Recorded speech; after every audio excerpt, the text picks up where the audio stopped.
Hello guys, welcome to part 2. So now we're giving a Manchester United versus Chelsea preview for the match. So again, Haneef is joining us. So what do you have to say for the match? What do you think is the thought process behind Chelsea at the point? And are you happy it's coming in because the draw has obviously happened with Sevilla? So what is the yeah? Let's just say how is Chelsea right now, and how important is this match for the season? Chelsea right now, um, because we've had to rewrite the script again as a result of a lot of players incoming. Yeah.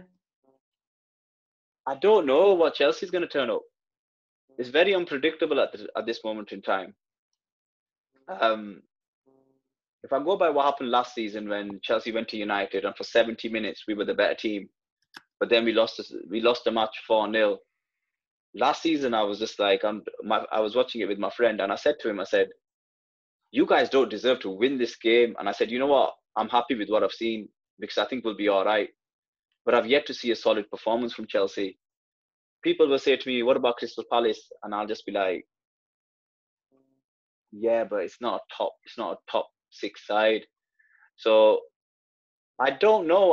I want us to set up as we set up against Sevilla, but I don't want to play four at the back. I want to play 3-4-1-2 like the Atalanta manager does.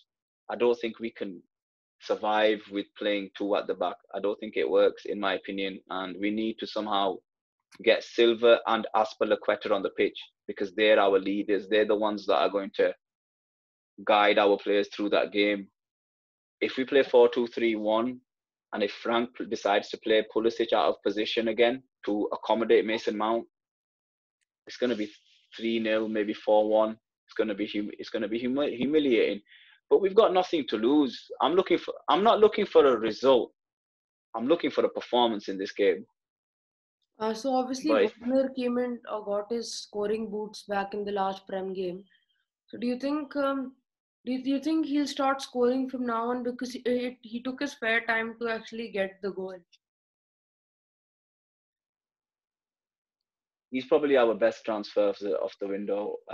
Chelsea have done great transfer business, in my opinion, in getting Werner because looking at the type of player he is, we've just hijacked Liverpool's transfer. That's how I see it. He he is someone who should be at he is someone who should be at Liverpool Football Club. You can just see it. His style is so Klopp-like. He fit into that system straight away. But for whatever reason, whether that's money, um, not starting, not being a regular, whatever, Chelsea were able to get the deal done, or as a result of pushing the right buttons and saying the right things. I think Chelsea is a project for the future. In terms of Werner scoring, I have to remember this. He is a player that's come from a German team into the Premier League. It's a different level. I always give players a season to adapt, and I'm not going to criticize him this season, even though I see moments of brilliance from him. Some of those goals against Southampton, especially the one where he individually scored, I Yeah. just thought to myself, if we can get Ziyech fit, and if Havertz can also adapt to the Premier League, we've got someone who's going to score us a lot of goals. Do you think? He's not my sorry, go on. Continue. He's not my cup of tea because I always like the Costas, the Drogbas. I want a dragon in the middle, up front. I want a dragon. I want a monster. I don't like these nice guys, if I'm honest with you. But that's just me. But I understand the new game, the current game that's being played with so much pace and flair and creativity and forward thinking. These are the types of players that are now going to flourish. But I'll be honest with you, I actually believe if Werner stays fit, he'll get 15 goals this season in the Premier League, and I think that'll be fine for me. So do you think Pulisic and Werner are similar type of players because they both like coming out from the left? And I think that Werner spends more time on the left hand side, just like Pulisic, than actually up front. And they both use the speed to, just counter, just, launch the counter. It depends on how you look at it. Pulisic was Chelsea's best player last season. And for me, he has to start on the left-hand side. He just has to, because he's that damn good. And he needs game time. Werner does drift to the left a lot, but Frank needs to teach him to stay in the box and get goals. We need him to be more. We need him to be a fox in the box. Yeah. I don't care how he scores. I just want him to score. I want him to run at those defenders. One thing that we can guarantee is that Man United defense is not as good as it looks. It is not, Look good. in my opinion. No, it's not that good. And I believe Maguire's going to start. So if I was Werner, I'd be running at him, because I know Maguire's always going to foul someone in the penalty area, or Victor Lindelof will. If United play... But my thing is, we start with Tuanzebe there, who's faster, so he can just neutralize the threat of somebody like Werner, and if Pulisic starts. So I don't think that Maguire will have to deal with much if Tuanzebe starts there. I personally don't think Tuanzebe will start for you. I think because Harry Maguire is a favourite of Ole Gunnar Solskjaer's, I think he'll start if he's fit. I think we'll play with a back three again. I'm just having this feeling we're going to start with a back three. For some reason, I hope so as well, but I doubt it. I mean, I hope we do start with a back three, because obviously then we're going to have mobility in our back line, and then something like McTominay and Fred. So if Havertz, Pulisic, Ziyech and Werner start like your dream front four, then I think we'll have 5 players who are basically there to do that, except just take out Telles from there maybe. So 5 players to do exactly marking those players, just being with them and just neutralizing their threat. So I just think that if we start with the back three with Fred and McTominay, like we did against PSG, I think we're going to have a good game. I understand what you're saying, and it worked against PSG.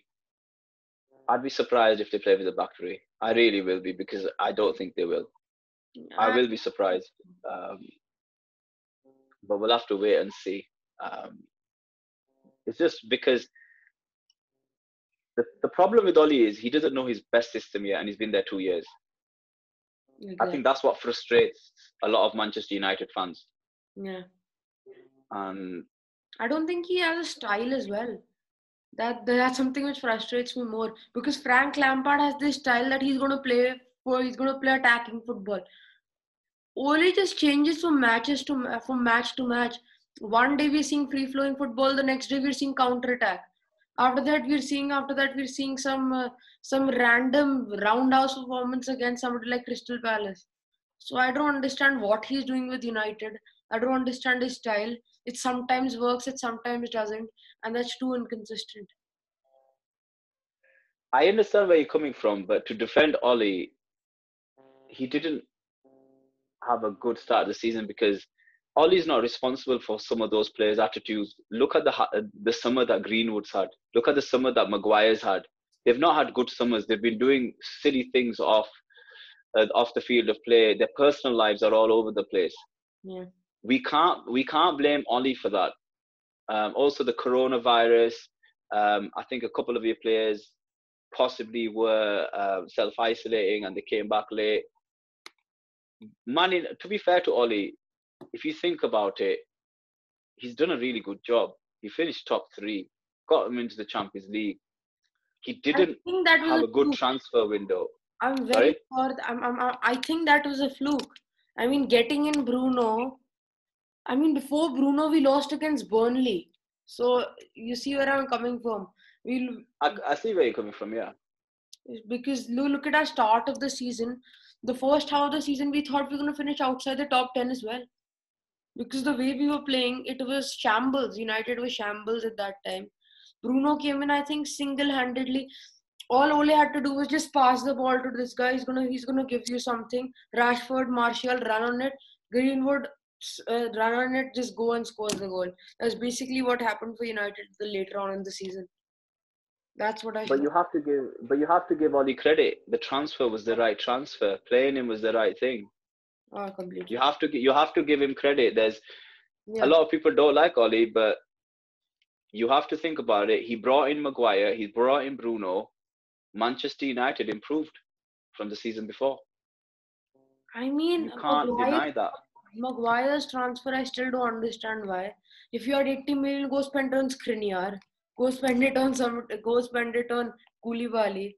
Why Maguire? I'm still shaking my head on it, and it's not like he's a young player. He's already 27, 28. So, That's not old though. He's entering his prime now.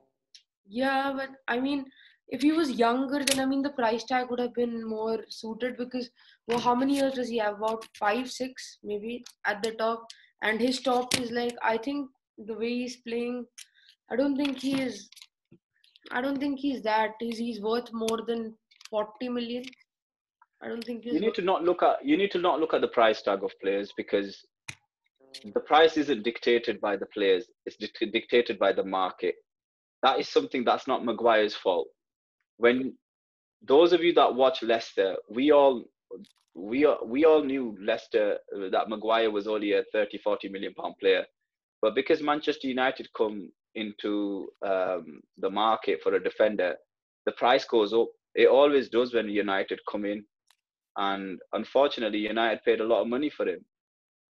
But, however, you have to say here he did make the defense better, He did regardless of what people say. He 100%. did improve the defense. The numbers are there. So Yeah. I understand he's slow. He is slow. So you've got to play someone next to him who's fast. I mean, my thing is I that don't, he used to specialize in that aerial duels and the headed goals at Leicester. But I think that's vanished a bit in United. I think he scored about 4 goals for United headed, and he missed. And the type of thing that Bruno gets in, and I think he's missed a lot of headers. I mean, his stats for missing headers are, I mean, he used to be specializing in the air. So for somebody like that, I think Maguire has been little. I think he was better at Leicester than he was at United. That's just my. but it's a different level, though, isn't it? Because we weren't watching Leicester and seeing that he was making mistakes, and that's the difference. When you come to Manchester United, you are held to the highest level of accountability. You have to perform week in, week out. And I'll be honest with you, no one actually thought that Maguire was worth the money or he was that world class player. But because he was English, he was Premier League proven, it does cost you more money. True. And so, what are your predictions for the match? Let's just get straight into that. Like, what do you think is going to be the? The best thing Chelsea can get out of it is a draw. I think it'll be 2-2. I keep changing my prediction, but yeah. 2-2. Yeah. So That's why? the best thing I can hope for. I can't say, I should be able to say they're gonna win, but I can't even say that at this moment in time. But why do you think so? Because Chelsea have. I mean, they haven't been so good in the previous matches, but I think some quality is coming into the team. Just the defense is a little bit shaky, but that can obviously be improved once Thiago settles in. So why do you think that Chelsea? Why putting Chelsea in such a precarious position there? Because I'm going by what I'm watching over the last couple of games. I have to. I'm very critical of players when they make individual errors. So last game against Southampton, because I don't base it on the Sevilla game. I'm not. I don't think that as I've grown up and got older, I don't see the Champions League as as a better competition than the Premier League. For me, the Premier League is the best competition in the world. I mean, The Champions League is second. However, coming back to your question, Havertz was responsible for Chelsea losing 1 goal because he got dispossessed. Zuma was responsible for Chelsea conceding another goal because he decided to pass it back to Kepa. There was no power on the ball, and the attacking player of Southampton got there. He got past Kepa as well, and they scored. As a team, we can't defend well when Silva and Azpilicueta don't play. So without them two, we are in trouble and we need Kante as well. Kante's up and down because he's being asked to do more than what he normally does. He just wins us the ball and just passes it on. That's all his job has ever been. But now we're expecting him to get in the box, to score goals, to do more than what he used to. When people are saying Kante is not that good anymore, and I said no way. I go, he's a World Cup winner, the 2-time Premier League winner. He's one of the best in the world. I The mean, system isn't right. I think this is like asking Frank Lampard of that day to come back and start defending a move, because obviously it's his Kante's job. I think he was best at it, and he's been so good throughout the seasons. I think the problem is just with Frank Lampard's system that he's demanding too much of his defensive midfielder. If he wants to play that sort of system, bring in someone like Kovacic. Tell him to do that. Why are you forcing that on Kante? Uh, You're right, but the problem is Frank wants to play the same thing what Man City are doing: play out from the back, pass it around your defenders. I absolutely hate that when you're under pressure. I hate it. I don't agree with it. So Frank wants to play this free-flowing football, attacking football, when we all know we've got a brand new team, so we need time. I understand. I don't think we're going to see the real Chelsea until about January time. yeah. Until that time, we have to hope that the results are so up and down that we're not far away from the top four. I mean, the Premier League is so open this year. Anything can happen. I'm literally predicting United to win the league now. Because because now Aston Villa is in the top four. Everton is winning the league apparently right now. So anything can happen, and it's just weird. The Premier League has just gone quite weird right now. I'm not understanding it.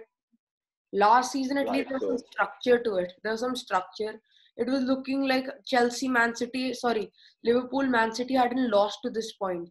So now everybody has lost about one game and have played horrendous in at least one, every top four club. I mean, the Chelsea's, your West Brom game, then Man City's, Leicester, Liverpool, United, bad games. So I think anybody can win the league this year. It's going to be like a Leicester story, I guess.